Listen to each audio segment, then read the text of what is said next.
8 games around the association on this Wednesday. Just 5 more days left in the regular season. Wednesday, Thursday, Friday, Saturday, regular season finale day on Sunday, all around the NBA. And the marquee matchup on this Wednesday night is at altitude between the Nuggets and the Timberwolves. Earlier on this Wednesday morning here on TEL, just a 6-point spread in favor of the Nugs. But that number is working back to Minnesota after the news that we shared at the top of this hour that Karl-Anthony Towns, who was cleared for basketball activity, might actually play tonight. Just a 5-point spread now in favor of the Nuggets, over under 213.5. Let's just talk about what is at stake here, DRS, even outside of the numbers and the odds between the Nuggets and the Timberwolves. Both teams tied for the top spot in the Western Conference standing, and they face off tonight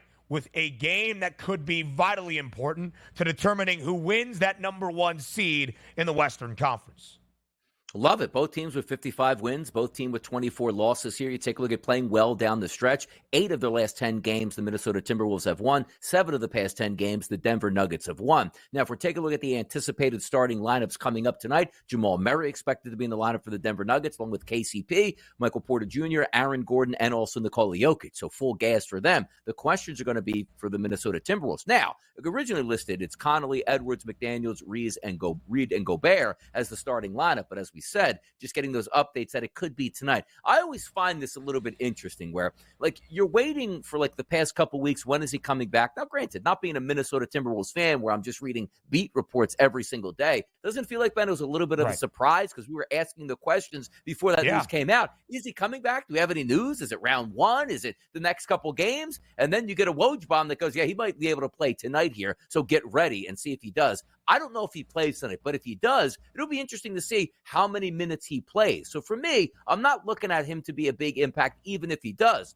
But if we counter that point, it's he's not coming back into the lineup because he's almost, and they just want to get him out there. He's coming back into the lineup means he's ready to play, like Joel Embiid played close to 30 minutes his first game back from a similar knee injury. If he plays tonight, that line is going to change. We already saw, Ben, the 6s overnight moves to 5s here in anticipation. We'll see where it goes the rest of the day. But this is great news for the Minnesota Timberwolves, and it couldn't come at a bigger moment. If he is going to play and he's eligible to play, don't you want him to play in this game tonight? Be interesting to see if it does work out. Really good point as well, DRS. He's not out here to get some burn against a Charlotte Hornets team. He is going to enter his first game if he plays tonight against the Denver Nuggets in a game that very well could determine who is the number 1 overall seed in the Western Conference playoffs. After tonight, both Denver and Minnesota will only have 2 more games remaining this year, and there could be some jostling, but the winner is going to have a leg up on the other. Oklahoma City, a game behind both of these teams, who both enter tonight with the same record at 55 and 24. And both teams in action last night. Minnesota at home, nearly an 18-point favorite against the Washington Wizards. They win by nearly double digits. Anthony Edwards goes off for 51. They do not cover. Denver was on the road in Salt Lake against the Utah Jazz, and the Nuggets absolutely hammer the Jazz, I believe covering as a 15.5-point favorite, winning by 16, 111-95. Now, the Timberwolves as a dog this year, one of the best around the association, 12-8 against the spread, 10 of those 12 victories in outright win. However, DRS, when you look at Denver, the best record at home in the Western Conference, 32-8. And when you're playing for home floor advantage, even if Karl-Anthony Towns returns, I look at the Nuggets and would lay the points. Yes, because you're taking a look at that pedigree, right? This is an example of what we can look forward to in the NBA playoffs. This is the ultimate home court advantage for the Denver Nuggets. This is as close to a championship game as you are going to get in the regular season, which could decide if you get the number 1 overall seed, which means that Western Conference goes directly through the Denver Nuggets. They're the healthier team lining up because we don't know if Karl-Anthony Towns is going to play today. So you would think with all the marbles on the line, with a team in the Minnesota Timberwolves we're hoping has a good playoff run. We already know the Denver Nuggets are all about it because they did raise a banner for their organization as an NBA champion this past year. So I'm with you on that. Karl-Anthony Towns plays or doesn't play, I lean with the pedigree here for the Denver Nuggets. As long as we're getting Jamal Murray included in that starting lineup with Nikola Jokic, I'll go that way as well. You take the pedigree in these games. They expect to win it, and I do believe they will. And both did play last night, but only the Joker at the moment has a points prop listed. Both Nikola Jokic and Jamal Murray scored 28 on the road in Salt Lake. Another way to maybe look at it, plus 185 for Jokic to record a triple-double in a big game, to play and perform. We expect that out of who will be the MVP this year. Big game tonight. Man, that's been a story for the Phoenix Suns here down the home stretch. But it's another big one after two disastrous losses over the last 3 days. Sunday against the Pels, they lose outright as a home favorite. Last night, 9.5-point home favorite against the Clippers without James Harden or Kawhi Leonard.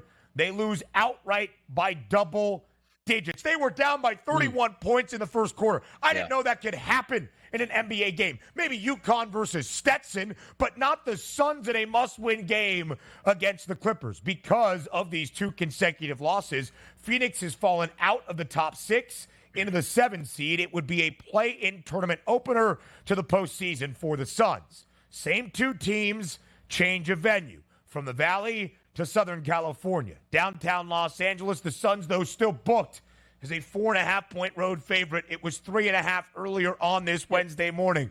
Are we doing it to ourselves? We were both out on Phoenix after the disaster last night at home. Are we bought back in for a must-win game on this Wednesday? It looks like the public's bought back in because that overnight line at the FanDuel Sportsbook actually showed a minus 2.5-point favorite for Phoenix, and now we do see the 4.5. So everybody falling hook, line, and sinker once again for the Suns. Keep in mind, like the Clippers are coming home. We're anticipating getting back into the lineup, James Harden. So let's just say if Paul George does play, that's actually a better version of the team we even got last night that went on the road and smoked the Phoenix Suns. And this is the NBA, let's keep in mind. Yes, it is a back-to-back. So we're still anticipating as if we're going to get Kevin Durant, Devin Booker, and Bradley Beal in the lineup. Don't be surprised later on in the day if one or if not two of those guys is sitting out, even though it's a meaningful game. The NBA has been known to tell us we don't care as long as we're in the playoffs healthy what our seeding actually is, even though the magnitude of this game is huge for the standings to try to get out and climb out of that play-in round. We'll see what happens, but I'm not buying into the Suns here at a minus 4.5. Let's see who's actually playing in this game tonight before we make a decision. Second leg of a back-to-back in a different venue for both these teams, although the familiarity factor is there. Total of 226. Phoenix has played 25 games since February 13th. They've been under an 18 of 25, including last night with a woeful 92 points. I would lean under 226. There is no better team right now in the NBA, at least at this current juncture, than the Dallas Mavericks, with all due respect to the Boston Celtics. The Mavs have won 15 of their last 17 games, a 3.5-point road favorite on the road tonight in South Beach against Miami. Both teams, second leg of a back-to-back, but Dallas has been on the road. Miami now goes from Atlanta back home after a double overtime game. A huge game for Miami, trying to get out of the play-in tournament. The Mavericks clinched a playoff spot last night, but maybe trying to improve their seed line. They're 2 games out from behind L.A. Motivation will be a factor tonight in Miami. Yeah, I don't want to try to read into this line, but it's kind of interesting where the Dallas Mavericks actually opened up overnight as a minus 1-point favorite and now sit at a 3.5-point favorite. If you're looking and just going by teams that need to win this basketball game, it's a little bit more on the Heat side than in this Mavericks side, as Ben just pointed out, clinching a playoff spot, but you have leeway on both sides there where it's not like, hey, if we don't play our starters tonight and we lose this game, we might be the odd out here and getting into that 6th, 7th, or 8th spot here. That's not going to be the case for the Dallas Mavericks. They're comfortably in their seed line where they are now. The Miami Heat certainly are not, fighting tooth and nail to get out of that play-in round, and we'll see if they can do it. You know what? I'll fall for this because usually when that line moves, that means the odds makers are getting a whiff of maybe Tyler Hero doesn't play tonight or Jimmy Butler. But again, we're at a disadvantage handicapping these games in the morning. I'll take the Miami Heat with the 3.5. I just think the game means more to them, which means can you afford to rest some of those starters? And the same thing with the Mavericks. We going full gas tonight? I don't know. Right. It's a 2-game difference right now. If we Yeah. follow the odds, if the Clippers lose at home tonight and the Mavericks win, only one game separates these two teams that are going to see each other more than likely in the 4-5 matchup. But we could be talking at a change of home floor advantage for that opening round of the postseason. Again, Dallas has won 4 straight, covering in all 4. They've won 15 of their last 17, covering in 15 of their previous 17 as well. Big game tonight in Milwaukee. We do not expect Giannis to be out there. Orlando on the road after suffering a loss on the road yesterday to Houston. The Magic a slight 1-point favorite against the Bucks. No Giannis, and the Bucks a home dog, but just 8 cents of difference in the money line prices. What gives tonight inside the Pfizer Forum? Yeah, if I look at that number, right, 212.5 actually rising to 215.5. No Giannis in that game. We know the Orlando Magic don't really play an up-tempo style. The game really important, actually, for both of these teams included. So I'm going to step aside from the side itself, and I'm going to look to the under 215.5. I think we get one of those games where one of these teams doesn't actually get to 100 tonight. How about that? Yeah. It feels like a funky moment where Milwaukee rallies tonight.